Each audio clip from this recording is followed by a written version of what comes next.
Then we talk about this listening, speaking. Very important. First of all, they need to hear the sounds, and to them words are. Chinese is da da da da da da da. So when they speak in English, it's going to be very staccato in English, because Chinese is da da da da da da da, right? It's a very interesting experience for them. So ability to recognize words. So true. So you think about how to recognize words, right? You tell them about usually. Okay. So I want you as a teacher, you say, oh, do you mean opportunity? Okay. So in Singapore, we say opportunity. And I was always, they say, what? What? There's a chance. They say, oh, okay. What is it? Opportunity. It means opportunity. Oh, so different. It's opportunity. You see, the culture is very different. Once we recognize our mistakes, we learn to produce it. So say it again. So I will tell my kids, when I correct you, I want you to not say, keep quiet. I want you to say it out. Dare to say it out again. What? Opportunity? Opportunity? Did I say it right? Opportunity? I want them to develop that risk-free environment that they feel I can say it. What's the time now? 2 o'clock. 2 o'clock? Man, it's not even what I want to say. Okay, unconscious. 2 o'clock. 2 more minutes, very fast. So I want them to read aloud so that their muscle tongue is loosed, so that they'll know how to speak English. Listening, speaking, I want them to pick up the American accent, not Chinese English, not Singaporean English. Writing, they need to learn about parasites and remember to proofread. Let them become lifelong learners of the English language. Watch out their preposition and dictionary website, right? So one thing I like to talk about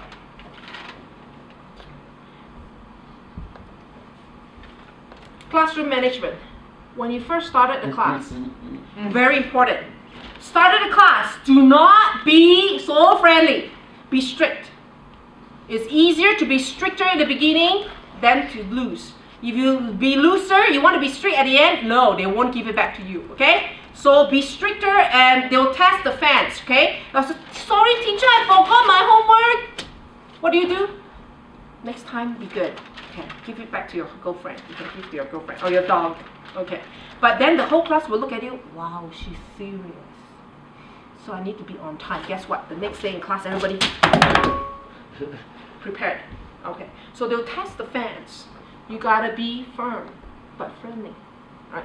So when somebody's acting up in class, right, they're talking, and as a teacher, you have a protocol. There's some steps to create, right, protocol, right? Then they're talking, I'm talking here, I'm sharing, and okay. If I usually when they're talking, usually I come to them and I talk, and then they'll stop. But if they don't stop, guess what? I go the second thing, right? Third step, they're still talking. Then I say, okay, everybody turn to that page and read that. Can I talk to you? Okay, I go outside and talk to them. Something happened. Maybe something happened in their life. Okay? Sometimes from experience, they used to be very good, but they're acting up because something happened bad at home. Okay? So be caring. Care for your students when you discipline them, so they know why. Explain why. Alright? So be firm but friendly, be stricter in the beginning, then after that we'll be fine. Grading. TESOL. You grade, sometimes they are merciful graders. I don't like that. I have students coming to class, Sister Tan, I know I'm going to get a bad grade in your class, but I want to come. I said, you sure? I said, I know! Yeah, she got a bad grade. But you know why? Because you have the reputation. Because they come to my class, they learn. So I want you to grade mercifully is 55% on proficiency, 45% on hard work. That means homework turn in, everything turn in, hard working, you go 45%.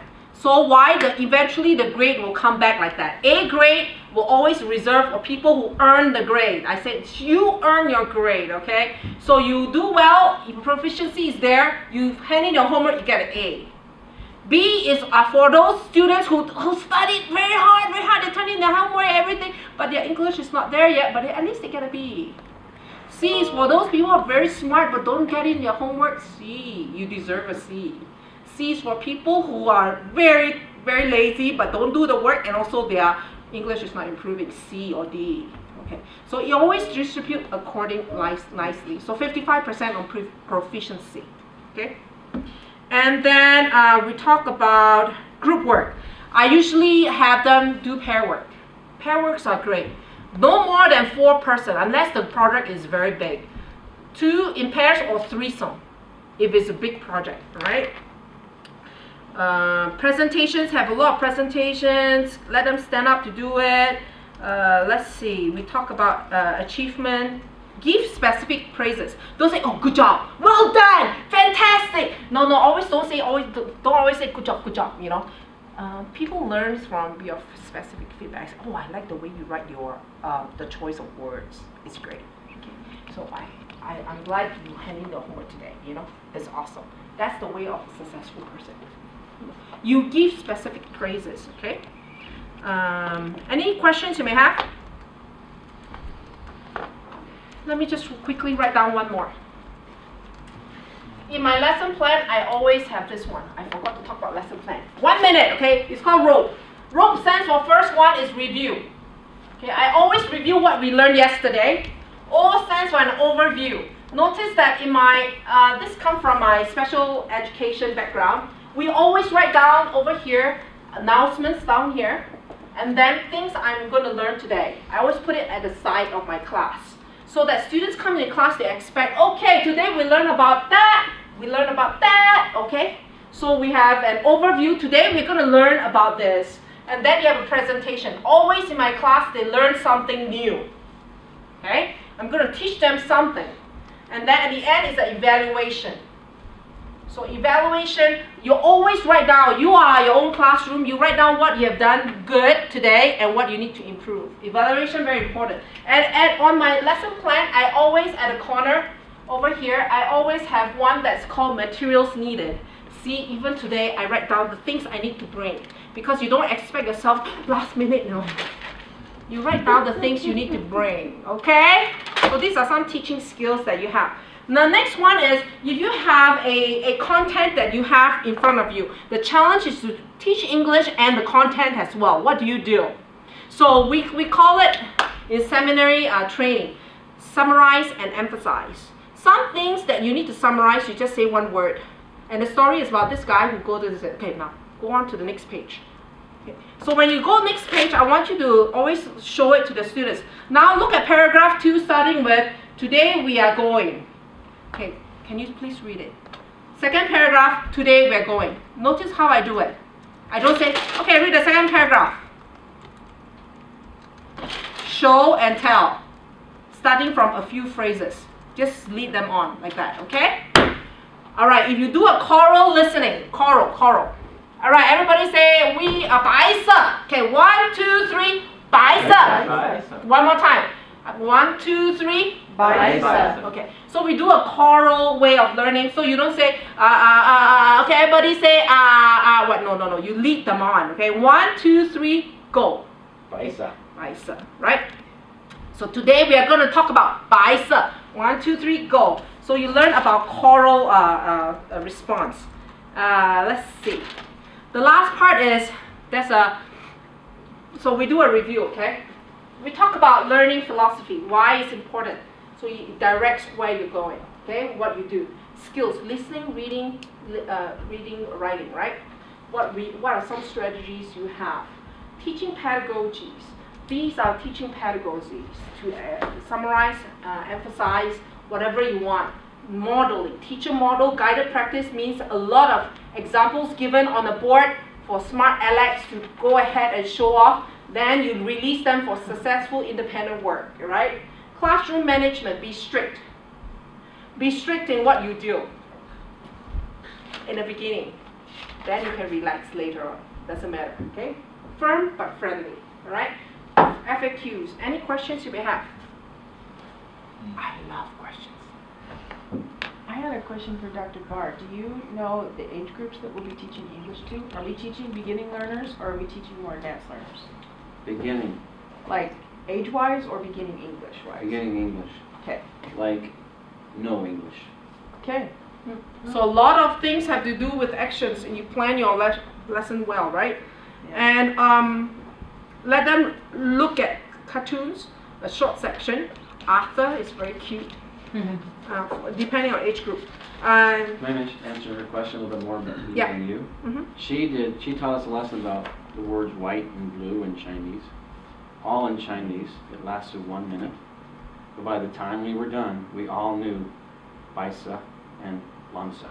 Oh, perfect. 很好. 很好. So it was really interesting. The whole thing was English, and it was just like you said. No comprehension, but in 1 minute we all knew Baisa and Lansa. It was interesting. So your lesson plan has to be, even if you're quiet, you can still teach what you need to teach without language. Imagine that. So I want you to think about teaching. Your lesson plan has to be what you are teaching is one side, and the other side is how you're going to teach the different kinesthetic learners. Okay? Are they just listening all the time? Are they talking? Are they doing what? All right? So last of all, I think about an apple, right? An apple, if I cut up the apple, can you count the number of seeds in an apple? You can, right? Can you count the number of apples in a seed? You can never count the number of apples in a seed. That's the noble calling of a teacher, right? Your teaching your influence is great, right? And so in Chinese, there's a proverb. It says, 一日为师,终身为父, meaning that a teacher for a day is a father or a mother for a lifetime. Okay, so a teacher for a day is a father or mother for a lifetime. You do not know who you're going to influence, but the way you teach the principles of life, they're going to learn from you. Okay, so it's very inspiring, and I hope you have a great time in China and enjoy yourself, but be safe. If the Spirit tells you don't go out that day, don't. Okay, because there are bad guys out there too. All right, enjoy yourself. Thank you. 谢谢。